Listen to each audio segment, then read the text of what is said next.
বিসমিল্লাহ বিসমিল্লাহ ইন্নাল হামদুলিল্লাহ নাহমাদুহু ওয়া নাস্তাঈনুহু ওয়া নাস্তাগফিরুহু ওয়া নাউযু বিল্লাহি মিন শুরুরি আনফুসিনা ওয়া মিন সাইয়্যাতি আমালিনা মান ইয়াহদিহিল্লাহু ফালা মুদিল্লা লাহু ওয়া মান ইউদ্লিল ফালা হাদিয়া লাহু ওয়া আশহাদু আল লা ইলাহা ইল্লাল্লাহু ওয়াহদাহু লা শারীকা লাহু ওয়া আশহাদু আন্না মুহাম্মাদান আবদুহু ওয়া রাসূলুহু আম্মা বা'দ ফাইন্না খায়রাল হাদিসি কিতাবুল্লাহ ওয়া খায়রাল হাদিয়ু মুহাম্মাদিন সাল্লাল্লাহু আলাইহি ওয়াসাল্লাম وشر الأمور محدثاتها وكل محدثة بدعة وكل بدعة ضلالة وكل ضلالة في النار আসসালামু আলাইকুম ওয়া রাহমাতুল্লাহি ওয়া বারাকাতুহু। আমরা is and facility of Islam, সহজতা এবং আপনার জন্য সুযোগ করে দেওয়া ইসলাম যেন পালন করতে পারেন, সেই হেডিং এর আন্ডারে আমরা পড়তেছিলাম দ্য রিলিজিয়ন ইজ বিল্ট আপন ইজ, বা দিন সহজতার উপরে প্রতিষ্ঠিত বা গঠিত। এরপরের অংশে আমরা এখন পড়ব ease and magnanimity of Islam. Ease মানে তো সহজতা, আর ম্যাগনানিমিটি মানে হচ্ছে প্রশস্ততা, বিরাটত্ব, প্রশান্তি, এই সমস্ত সেন্সগুলো আসে, বা এলিভেটেড স্ট্যাটাস বা বিরাটত্ব, মহত্ব, এইসব কথাগুলো আসবে এটার আন্ডারে। তো এখানে প্রথম এই আসতেছে gentleness in calling people to the straight path. সিরাতুল মুস্তাকিমের দিকে যে মানুষকে ডাকবেন বা ডাকছে ইসলাম, সেটাতে যে ভদ্রতা, শিষ্টাচার আছে ইসলামের ডাকে, বা শিষ্টাচার মেনে চলতে হয়, অথবা ভদ্রভাবে ডাকতে বলা হয়েছে, সেইটা নিয়ে কথা বলা হচ্ছে।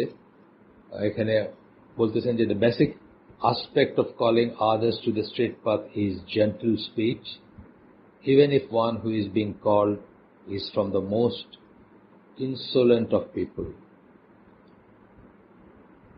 যত খারাপ লোকই হোক বা যত ডিফিকাল্ট লোকই হোক, তাকে যখন আপনি ডাকবেন আপনার আল্লাহর দিকে, আল্লাহর দ্বীনের দিকে, তখন আপনার ডাকটা হইতে হবে সুন্দর এবং ভদ্রভাবে ডাকবেন। তো এখানে উদাহরণ দিচ্ছেন যে সেই মুসা আলাইহিস সালামকে যখন ফেরাউনের কাছে পাঠাইছেন আল্লাহ, তখনও তাকে বলছেন সুন্দর করে কথা বলতে তার সাথে। সূরা তাহার ৪৪ নম্বর আয়াত, ২০ নম্বর সূরা ৪৪ নম্বর আয়াতে আল্লাহ বলতেছেন, but speak to him mildly, perhaps he may take warning or fear. তার সাথে মাইল্ড ভাবে কথা বলো, ভদ্রতা সহকারে কথা বলো।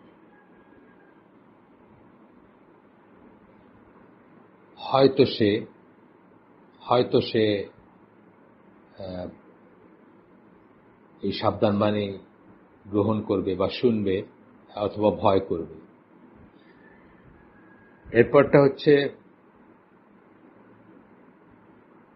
এরপরে আপনার আরো একটা আয়াত আসতেছে, যেখানে আল্লাহ বলেন, ইনভাইট অল, সূরা নাহলের ১২৫ নম্বর আয়াত, invite all to the way of your Lord with wisdom and beautiful preaching. উদউ ইলা সাবিলি, আপনারা হয়তো জানেন এটা বেশ,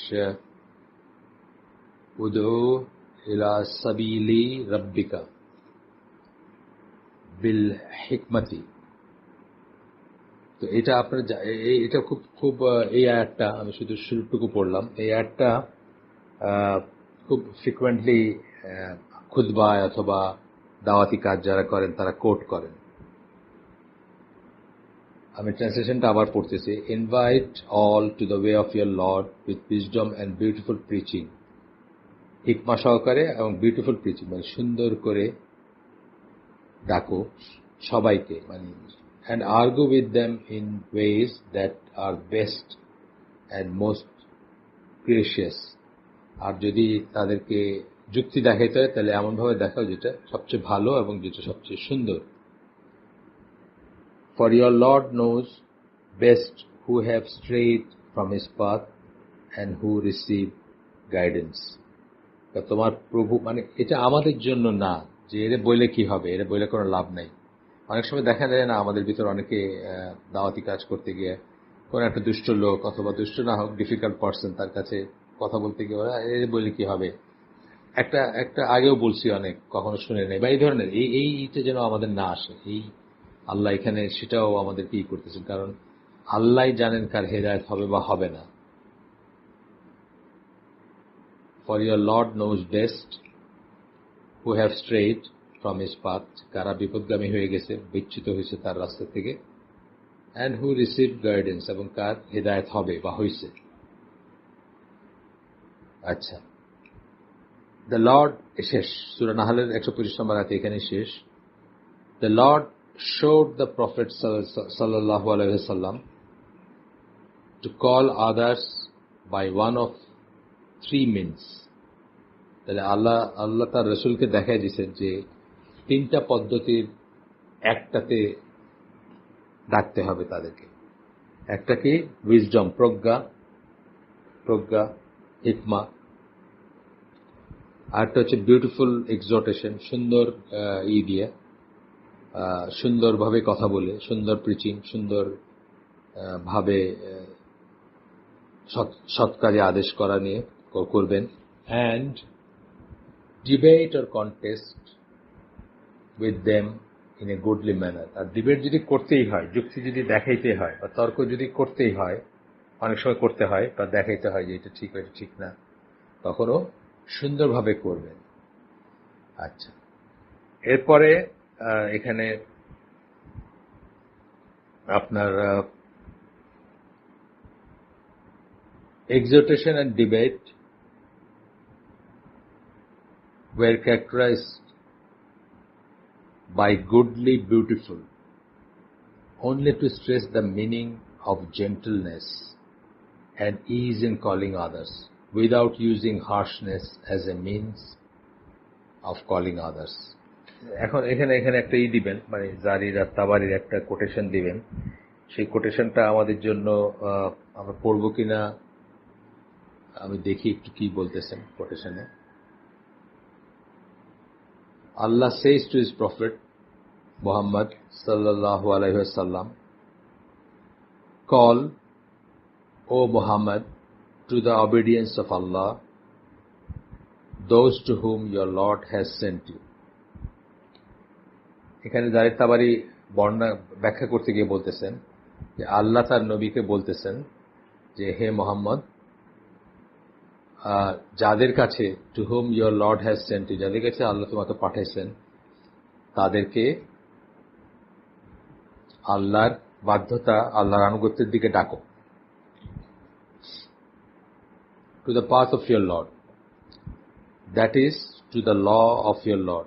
two the path of your Lord, বা তোমার আল্লাহর পথের, তোমার প্রভুর পথের দিকে ডাকো, বা তোমার রবের পথের দিকে ডাকো বলতে কি বোঝাচ্ছেন? That is to the law of the Lord that he has sanctioned for his creation. শরিয়ার দিকে ডাকো, which is ইসলাম, অথবা ইসলামের দিকে ডাকো। শরিয়ার দিকে ডাকো, সেই ল বা সেই নিয়ম বা সেই আইনের দিকে ডাকো, অর্থাৎ ইসলামের দিকে ডাকো। উইথ উইজডম, প্রজ্ঞা সহকারে অথবা হিকমা সহকারে, that is by the revelation that Allah has revealed to you and his book that he has descended upon you. কিসের মাধ্যমে রাখবেন বা ডাকতে বলতেছেন রাসূলকে? ওয়াহির মাধ্যমে, এবং যে কিতাব, এখানে কিতাব আল হিকমা আসছে না কথাটা, ওয়াহি বলতে হাদিস বা আল্লাহ রাসূলের কথা, ওয়াহির মাধ্যমে যে হাদিস বা আল্লাহ রাসূলকে যে আদার দেন কোরআন যে জ্ঞান দেওয়া হয়েছে সেটাও বোঝানো হচ্ছে। এবং অ্যান্ড এই জন্যই বলছেন যে ওইটা, এবং অ্যান্ড হিজ বুক, এবং কিতাব, মানে যা তোমার কাছে ওয়াহি নাজিল করা হয়েছে, এবং কিতাব মানে হিকমত এবং কিতাব দুইটাই বলতেছেন। That he has descended upon you, তোমাকে যেটা তোমার উপর যেটা নাজিল করছেন। অ্যান্ড বিউটিফুল এক্সহর্টেশন, এবং সুন্দরভাবে আহ্বান করবা বা সুন্দরভাবে ডাকবা। That is beautiful expressions that Allah made a proof against them in his book and has reminded them with in his revelation. তার কিতাবে, আল্লাহর কিতাবে এবং আল্লাহর ওয়াহির মাধ্যমে যে সমস্ত প্রমাণ হাজির করছেন তাদের বিরুদ্ধে, সেগুলোকে সুন্দরভাবে, যে আল্লাহ সুন্দরভাবে করছেন, beautiful expression that Allah has made a proof against them, যেভাবে আল্লাহ সুন্দর করে তাদের বিরুদ্ধে প্রমাণ হাজির করছেন, সেইভাবে সেগুলাই ব্যবহার করে তাদেরকে কনভিন্স করার চেষ্টা করবা। And argue with them in a goodly manner, এবং তাদের সাথে সুন্দরভাবে বাকবিতণ্ডা করবা, যদি যুক্তি দেখাবা যদি দরকার হয়। যেমন ধরেন আল্লাহ বলছেন একটা, যাদের চোখ আছে এবং যারা অন্ধ তারা কি সমান, মানে এইগুলো বললে হঠাৎ করে মানুষ স্টার্টলড হয়ে যায় যে আসলে তো মানে জিনিসটা খুব সিম্পল। সবাই জানি আমরা, যার চোখ আছে, দৃষ্টি আছে, আর যার চোখ নেই তারা সমান না। জীবিত এবং মৃত সমান না। যার জ্ঞান আছে যার জ্ঞান নেই তারা সমান না। কিন্তু যখন আমাদেরকে হঠাৎ একটা জায়গায় বলা হয় তখন আমরা স্টার্টলড হয়ে যাই, এইভাবে তো আমি চিন্তা করি না যে এই কথাটা এরকম। সেসব বলা হচ্ছে আর কি এখানে জারিফ তাবারির এক্সপ্লেনেশনে। এবং and argue with them in a goodly manner, যদি কথা তর্ক করতেই হয়, যুক্তি দেখাইতে, তাহলে সুন্দরভাবেই করো। That is debate with them with arguments that are better than theirs by pardoning what harmful things they have said concerning your honor. এমনভাবে তাদের সাথে আর্গু করো যেটা সুন্দর, এবং তারা যদি তোমাকে অপমান করে থাকে অথবা আজে বাজে কথা বলে থাকে সেগুলো মাফ করে দাও। your honor and person, তোমাকে যদি অপমান করে থাকে অথবা তোমার ব্যক্তি তোমার বিরুদ্ধে যদি কিছু বলে থাকে সেটাও মাফ করে দাও। আপনারা জানেন আল্লাহ রাসূল কিন্তু তাকে মানুষ যে অপমান করছে অথবা খারাপ কথা বলছে বা তুচ্ছতাচ্ছিল্য করছে, এইগুলোর জন্য কিন্তু কখনোই রিভেঞ্জ নেননি, কখনোই কোনো করেন নাই, প্রতিশোধ নেন নাই। তিনি তাদেরকেই শাস্তি দিয়েছেন যারা দ্বীন ইসলামকে বা আল্লাহকে গালিগালাজ করছে অথবা দ্বীন ইসলামের ক্ষতি করার চেষ্টা করছে, বড় রকম ক্ষতি করার চেষ্টা করছে, তাদেরই শাস্তির আওতায় আনছেন। Do not fail in performing the obligation upon you of conveying the message of your Lord to them. এখানে বিফল হয়েও না, আল্লাহ অ্যাজ ইফ আল্লাহ রাসূলকে বলতেছেন এই কথাগুলো, এই এক্সপ্লেনেশনে বলতেছেন আর কি, বিফল হয় না কিসে? তোমার উপর যে অব্লিগেশন, যে ওয়াজিবাত, তোমার উপর যে ওয়াজিব অথবা যে দেওয়া হয়েছে, ডিউটি দেওয়া হয়েছে তোমাকে, upon you of conveying the message of your Lord to them, তোমার প্রভুর বা তোমার রবের বাণীগুলো তাদেরকে পৌঁছে দেওয়ার যে ডিউটি দেওয়া হয়েছে সেটাতে ফেল করো না। গেল। এরপরে একটা আয়াত কোট করতেছেন, ডু নট ডিবেট। এটা হচ্ছে সূরা আনকাবুতের ৪৬ নম্বর আয়াত, সূরা নাম্বার ২৯ আয়াত নাম্বার ৪৬, যেখানে আল্লাহ বলতেছেন, do not debate with the people of book except in a way which is best, except when dealing with those bracketed, when dealing with those bracketed, except who do wrong among them. তাহলে কিতাবদের সাথে যখন কথা বলবা বা যখন debate করবা অথবা যখন যুক্তিতর্ক উপস্থাপন করবা, তখন সবচেয়ে ভালো যে পন্থা বা পথ সেভাবে করবা।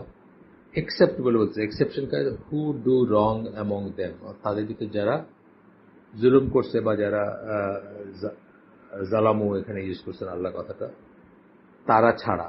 দেয়ার আর আদার্স যারা আহলে কিতাবদের ভিতরে, তো সবাই তো আর একরকম ছিল না। ধরেন বানু কুরাইজা যেটা করছে অথবা বানু নাদির যেটা করছে, তাদেরকে আপনার বের করে দিতে হয়েছে, তাদের সাথে ভালো ব্যবহার করা যায় নাই বা ভালো ব্যবহারটা বজায় রাখা যায় নাই। তারা তো আহলে কিতাব ছিল। সেইগুলো ছাড়া বাকিদের সাথে, নর্মাল যে কারোর সাথে সুন্দরভাবেই করতে হবে। এই ধরনের কথা অন্য জায়গাও আসছে, অন্য আয়াতে আসছে। যাই হোক, আচ্ছা, এরপরে আমরা এখানে একটা ছোট্ট পড়ব। As for jihad to spread Islam, it is jihad seeking to spread Islam and a jihad in defense of religious sanctified places, honor and wealth. জিহাদের কথা যখন আসতেছে যে ইসলামকে প্রপাগেট করে আমরা ইসলামের প্রচার প্রসারের জন্য বা ইসলামকে ছড়াই দেওয়ার জন্য জিহাদের কথা আসে, ইট ইজ এ জিহাদ সিকিং টু স্প্রেড ইসলাম। তাহলে জিহাদ কি হয়? ইসলামকে ছড়াই দেওয়ার জন্য জিহাদ বা প্রচার প্রসারের জন্য জিহাদ এর কথা আসবে। অ্যান্ড এ জিহাদ এ ডিফেন্স অফ রিলিজিয়ান, আরেকটা জিহাদ আসবে, একটা প্রচার প্রসারের জন্য আসবে, আরেকটা আসবে কি যে ইন ডিফেন্স অফ রিলিজিয়ান, দিনকে প্রোটেক্ট করার জন্য, বহিঃশত্রু আক্রমণ থেকে প্রোটেক্ট করার জন্য।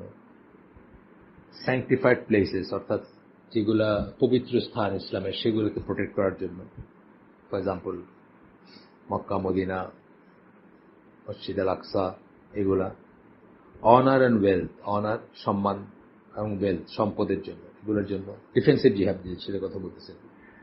ইট does not contradict the magnanimity of Islam, ইসলামের যে বিরাটত্ব, প্রশস্ততা, প্রশান্তি, সেটার সাথে এটার কোনো কন্ট্রাডিকশন নাই।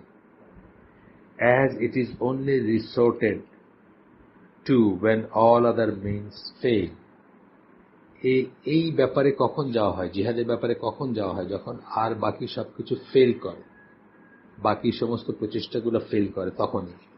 আপনি আপনার নেইবারিং কান্ট্রির সাথে সুন্দরভাবে বসবাস করতে চান, কিন্তু তারা আপনাকে আপনার দেশ দখল করতে চায়, আপনার মানুষ হত্যা করতে চায়, অথবা পার্শ্ববর্তী এসে, যেমন ধরেন মিয়ানমার থেকে যেভাবে মুসলিমদেরকে তাড়ায় দেওয়া হয়েছে, যেভাবে মুসলিমদেরকে অত্যাচার করা হয়েছে এবং তাদেরকে বাংলাদেশে পুশিং করা হয়েছে, যদি আমাদের সামর্থ্য থাকতো তাহলে আমাদের যুদ্ধ করা উচিত ছিল। এখানে আমি বলতেছি না যে যুদ্ধ বা তাদের সাথে কি বলে, তাদেরকে নিরস্ত্র করা বা তাদেরকে ঠেকানো বা তাদের জুলুমগুলোর প্রতিবাদ করা বা তাদের জুলুমের প্রতিকার করা যদি আমাদের ক্ষমতা থাকতো তাহলে আমাদের এটা করণীয় ছিল। কিন্তু আসলে তো মিয়ানমারের সাথে আমরা যুদ্ধ অ্যাফোর্ড করতে পারি না, নানা কারণেই পারি না, সামর্থ্য শক্তি দিয়ে পারি না। সুতরাং ওইসব উইজডমগুলোও চিন্তা করতে হবে। এই জন্য বলছেন যে লাস্ট রিসোর্ট, আর যখন কোনো নাই, as it is only resorted to when all other means fail, যখন অন্য সবকিছু ফেল করবে তখনই কেবল যুদ্ধে যাওয়ার প্রশ্ন আসবে। It is for the purpose of spreading Islam and repelling those who block the way to the path of Allah. জিহাদ কিসের জন্য? স্প্রেডিং ইসলাম, ইসলামকে ছড়ায় দেওয়ার জন্য, বা ইসলামকে প্রচার প্রসারের জন্য। যেভাবে আমাদের খলিফাদের সময় তাদের এক্সপানশনগুলো যে জন্য হয়েছে, ইসলামকে ছড়ায় দেওয়ার জন্য, লুটপাট করার জন্য না, ওই সমস্ত মানুষ মানে পার্শ্ববর্তী দেশের মানুষকে হত্যা করার জন্য না, তাদের সম্পদ লুট করার জন্য না, তাদেরকে জোর করে করার জন্য না। আপনি জানেন যে ওই সমস্ত যুদ্ধগুলোতে 3টা চয়েস দেওয়া হতো, ইসলাম কবুল করো, অথবা করো জিজিয়া দিয়ে ইসলামী শাসন ব্যবস্থার আন্ডারে সারেন্ডার করো, জিজিয়া কর দিয়ে থাকো, অথবা যুদ্ধ করো। 3টার একটা। আচ্ছা, এবং and repelling those who block the way of the path of Islam, এবং তাদেরকে রিপেল করার জন্য সেই যুদ্ধ, বা তাদেরকে আটকানোর জন্য, ঠেকানোর জন্য যারা আল্লাহর পথে বাধা হয়ে দাঁড়ায়। তারা ইন দ্যাট সেন্স ইটস ম্যাগনামিনিটি, ইসলামের বিরাটত্ব, ইসলামের মহত্ব, ইসলামের প্রশান্তি, in that sense its magnanimity is obvious and shall be discussed further in the next section. এইটার ভিতর বিরাটত্ব কোথায়, এটার ভিতর মহত্ব কোথায়, সেটা অবভিয়াস এবং পরবর্তী হিসেবে বোঝানো হবে। যেমন ধরেন একটা মুশরিকের জাতিকে আপনি ইসলামের নিয়ে আসলেন, ইসলামের শাসন ব্যবস্থার আন্ডারে নিয়ে আসলেন, এবং তারা কিন্তু আপনার সাথে কোএক্সিস্ট করতে করতে আপনি যদি তাদের সাথে প্রপার বিহেভিয়ার দেখান বা প্রপারলি ট্রিট করেন, তাদেরকে ট্রিট করেন, তারা কিন্তু আপনার পাশাপাশি বা আপনার সাথে থাকতে থাকতে তারা ইসলামের বিরাটত্ব, ইসলামের মহত্ব, ইসলামের জাস্টিস এগুলা বুঝবে এবং বুঝে ইসলামে দাখিল হবে বা ইসলামের ভিতরে ইসলামের ফোল্ডে আসবে। এরকম অনেক হয়েছে। যেমন ইন্ডিয়াতে মুসলমান হয়েছে কিভাবে? ইন্ডিয়াতে যতটুকু মুসলমান আছে, ইন্ডিয়া বলতে আমি গ্রেটার ভারতবর্ষ বলতেছি, পাকিস্তান, বাংলাদেশ এবং ইন্ডিয়াতে যত মুসলিম আছে, এই জোনে তো মুসলিম ছিল না। কিন্তু এই জোনে যখন ইসলাম আসছে, ইসলাম যখন এখানে তো তরবারি দিয়ে কাউকে আসলে কনভার্ট করা হয় না। তরবারি দিয়ে কনভার্ট করাটা বা বাধ্য করা কনভার্ট করতে, যে তোমাকে মুসলমানই হইতে হবে না, তোমার মাইরে ফেলা হবে, এটা কিন্তু ইসলামের নর্ম না, কখনোই করা হয় নাই। যদি কেউ করে থাকে সেটা ভুল করছে, যদি কখনো কেউ করে থাকে। কিন্তু তারা কি দেখছে? তারা ইসলামের সুন্দর জিনিসগুলো দেখে সেইগুলাতে ইনফ্লুয়েন্স হয়ে কিন্তু তারা মুসলিম হয়েছে। কত কত কনভার্সন স্টোরি দেখবেন আপনি, ইন্ডিয়াতে দেখবেন কত মানুষ এইভাবে কনভার্টেড হয়েছে বা এখনো হচ্ছে। যাই হোক, এটা একটা পার্ট ছিল আমাদের ইসের ভিতরে, একটা পয়েন্ট ছিল gentleness in calling people to the straight path. এটার আন্ডারে আমরা এত কিছু বললাম। এখন 2 নম্বর হচ্ছে যে জিহাদ এর ব্যাপারে, জিহাদের কথা আমরা যখন যাব বা জিহাদের কথাটা যখন আমরা বলবো, তার ভিতরে যে ইসলামের মহত্ব, বিরাটত্ব থাকবে, প্রকাশ পাবে, সেই জিনিসগুলো নিয়ে এখন কথা বলবে। তো একটা বড় হাদিস আছে এখানে, একটা বড় হাদিস আমরা হয়তো পড়বো। হাদিসটা দেখি একটু, আমি জাস্ট পড়ি আমরা হাদিসটা, আমাদের তাড়া নাই। এখানে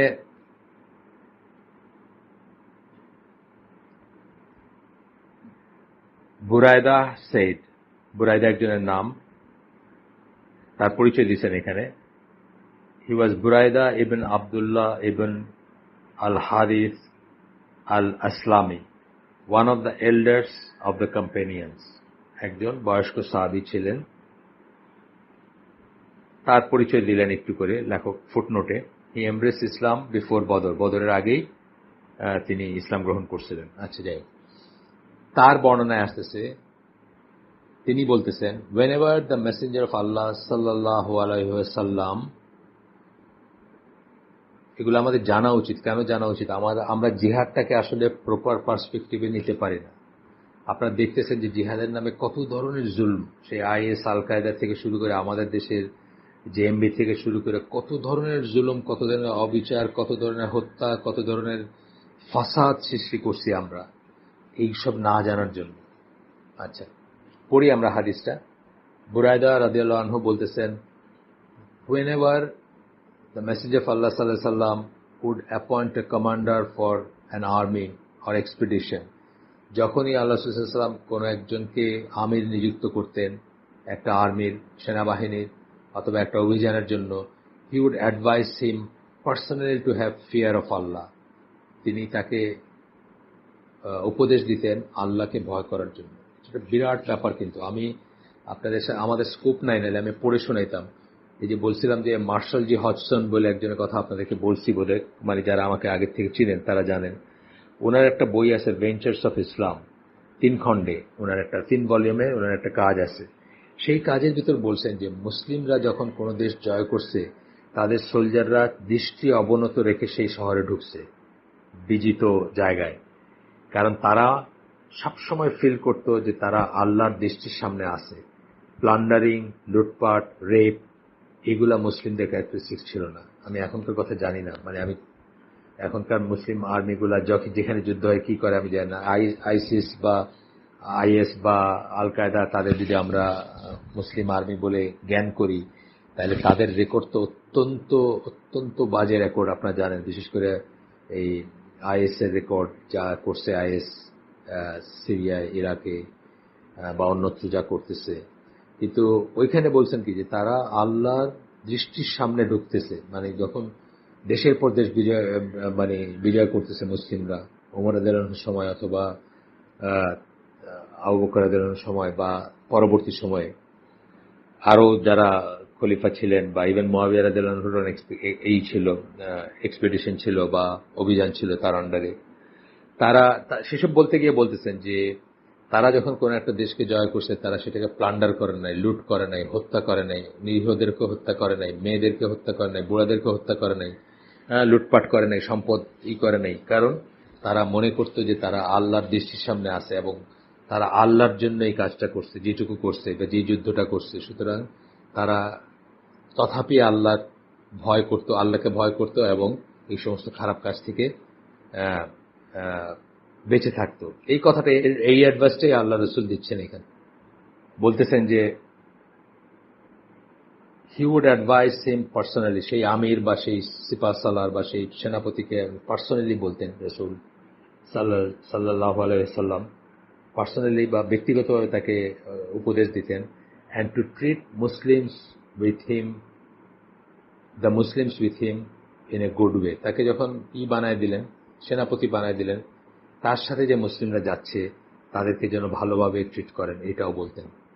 আচ্ছা, এটার বড় হাদিস, আমরা পড়বো কিনা দেখি একটু। অনেক বড় হাদিস, এটা বেশ বড়, আমরা পড়ি একটু। Fight in the name of Allah, for the sake of Allah, যেটা কথা বললেন অনেক বড় কথা। কিন্তু আল্লাহর নামে যুদ্ধ করবা, আল্লাহর জন্য যুদ্ধ করবা, পার্সোনাল কোনো গেইনের জন্য না, পার্সোনাল কোনো স্কোর সেটেল করার জন্য, পার্সোনাল কোনো হিংসার জন্য না, পার্সোনাল কোনো প্রতিশোধের জন্য না, পার্সোনাল কোনো প্রতিহিংসার জন্য না। Fight in the name of Allah, for the sake of Allah. সুবহানাল্লাহ, কি সুন্দর একটা line. Fight whoever disbelieves in Allah, আল্লাহ যে অবিশ্বাস করে তার সাথে যুদ্ধ করবা। Fight and do not steal from the booty, যুদ্ধ করো আর যদি গনিমত বা বুটি আসে বা যুদ্ধে জয় লাভ করো, তাতে যদি গনিমতের মাল আসে বা মানে যে আর্মির সাথে যুদ্ধে জয় করা হয় তার সম্পদগুলো যে অটোমেটিক্যালি যেটা মুসলমানদের হয়। Fight and do not steal from the বুটির থেকে চুরি করো না, অর্থাৎ আত্মসাৎ করো না। Do not commit any treachery, কোনো ট্রেচারি মানে বিশ্বাসঘাতকতা করো না।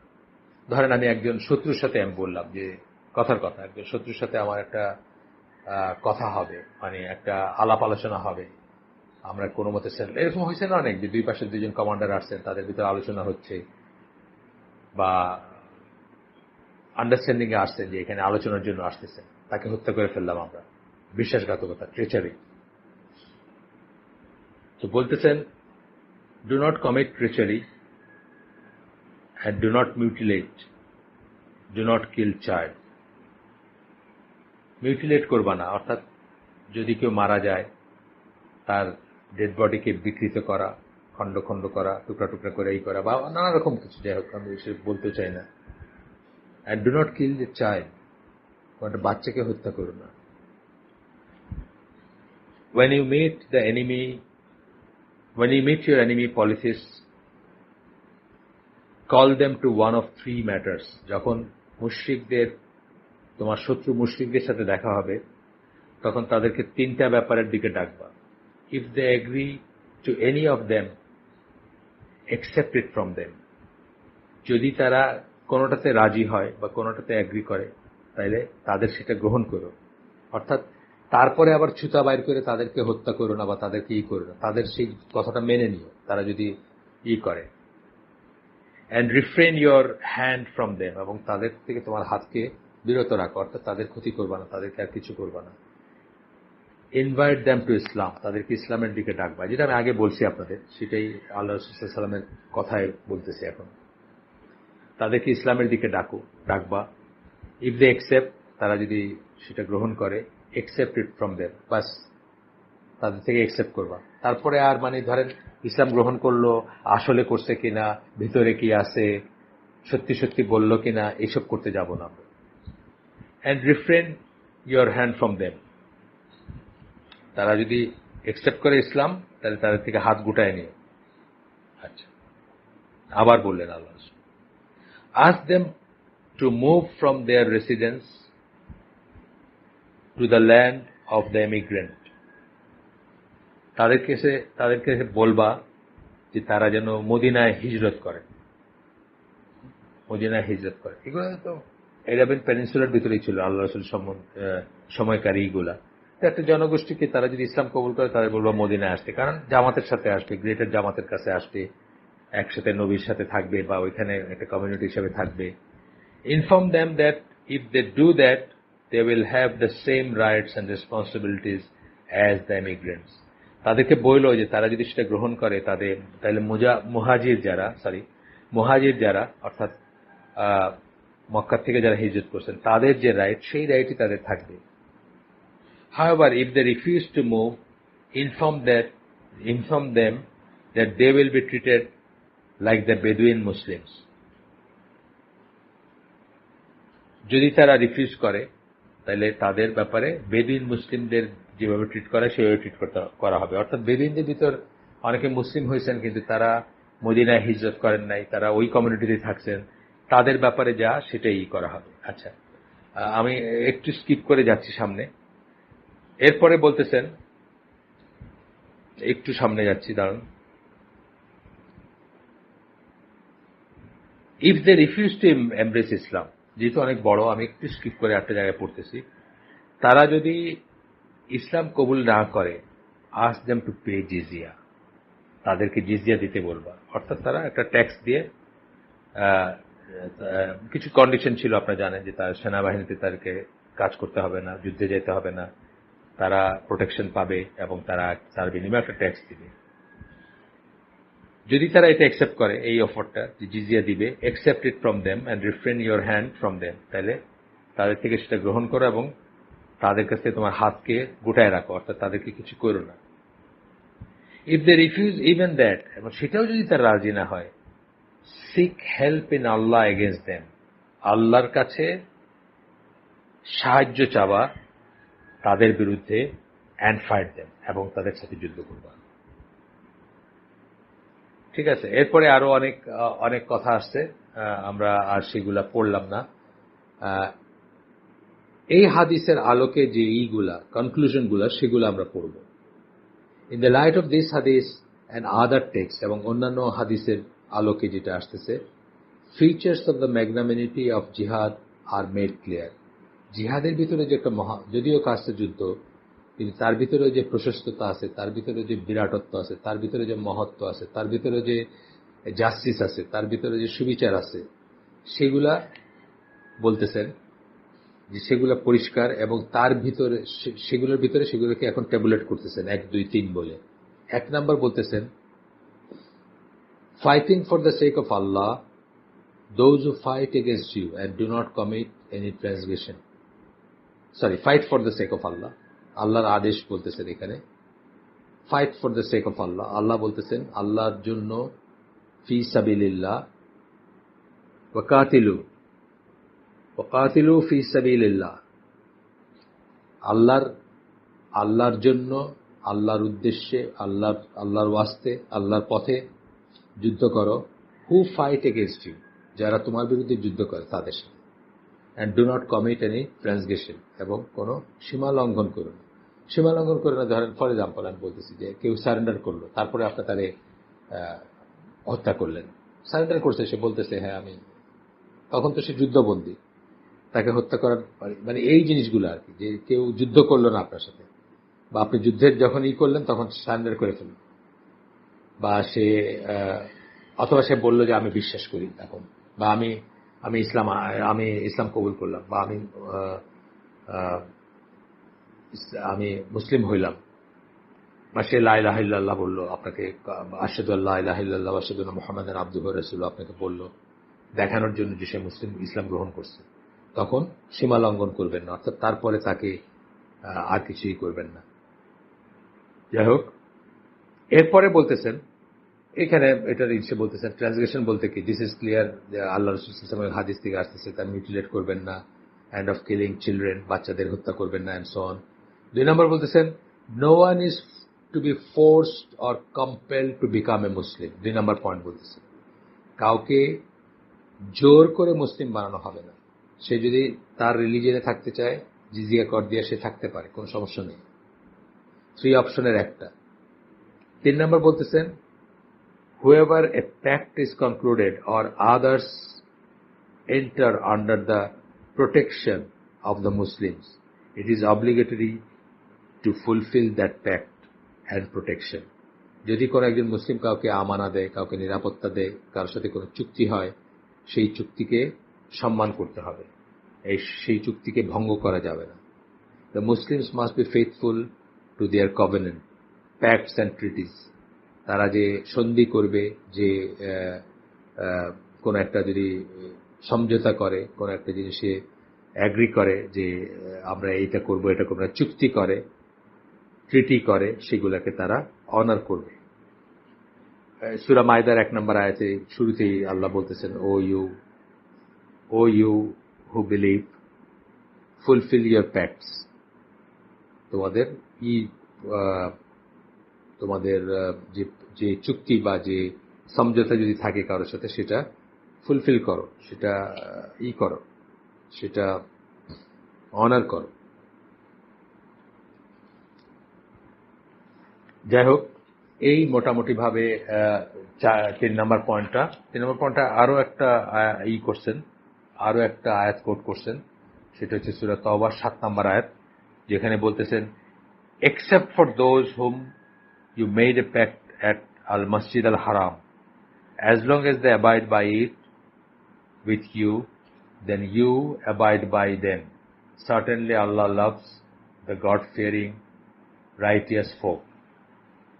এখানে কোন একটা জিনিস এক্সেপশন করতেছেন, যে যাদের সাথে তোমাদের আছে সূরা তাওবা 7 নম্বর আয়াতে, তারা যতক্ষণ চুক্তি মেনে চলবে, তোমরাও ততক্ষণ মেনে চলবা।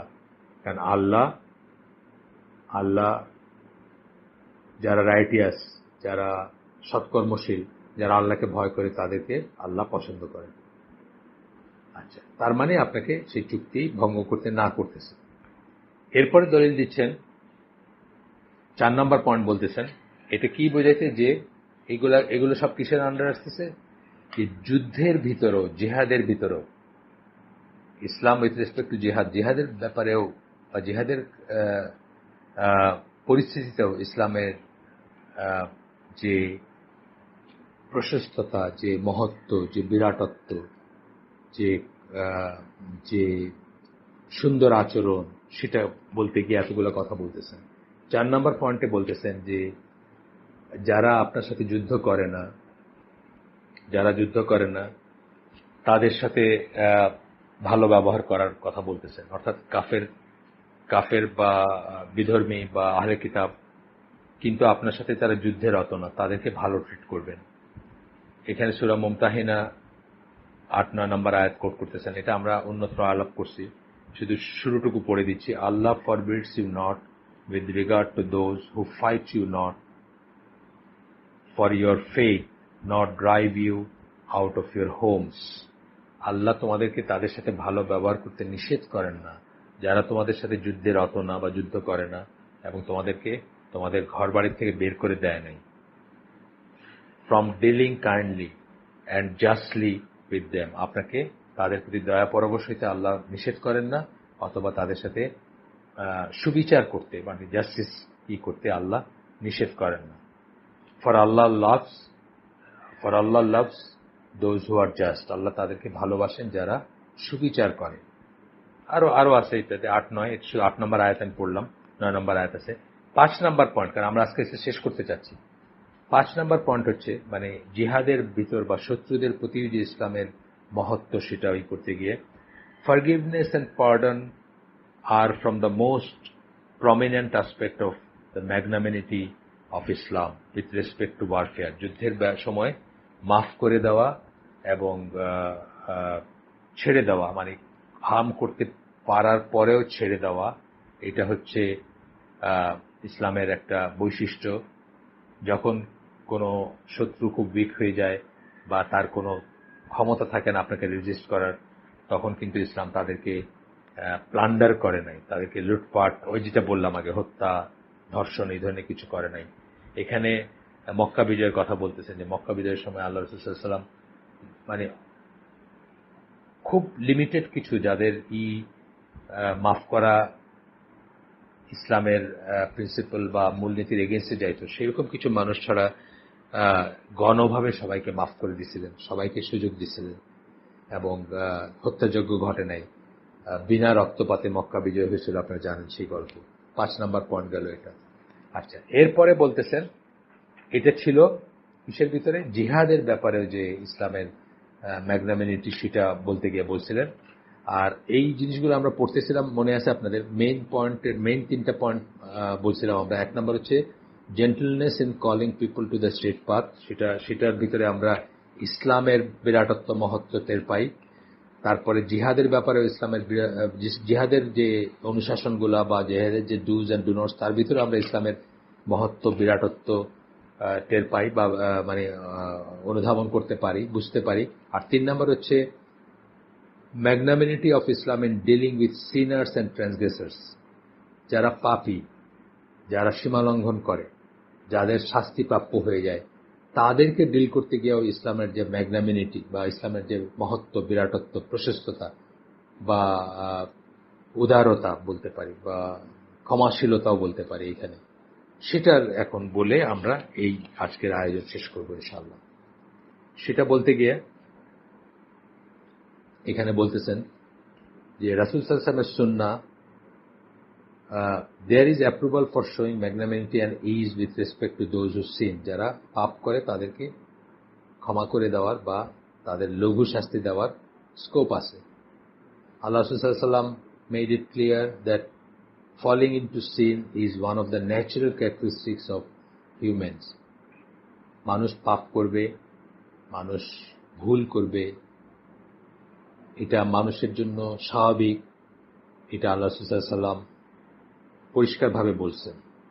আবু হুরায়রা রাদিয়াল্লাহু আনহুর বর্ণনায় একটা হাদিস আসতেছে, যেখানে এটা মুসলিমের হাদিস, মুসলিম এবং আহমদের হাদিস, যেখানে আল্লাহ রাসূল সাল্লাল্লাহু আলাইহি ওয়াসাল্লাম বলেন, if you are not to commit sins, তোমরা যদি কোনো গুনাহ না করতা, অর্থাৎ একেবারে নিষ্পাপ হইতা, আল্লাহ উড টেক ইউ অ্যাওয়ে, আল্লাহ তোমাদেরকে উঠায় নিতেন, অর্থাৎ তোমাদেরকে ওয়াইপ আউট করে দিতেন, তোমাদেরকে রাখতেন না।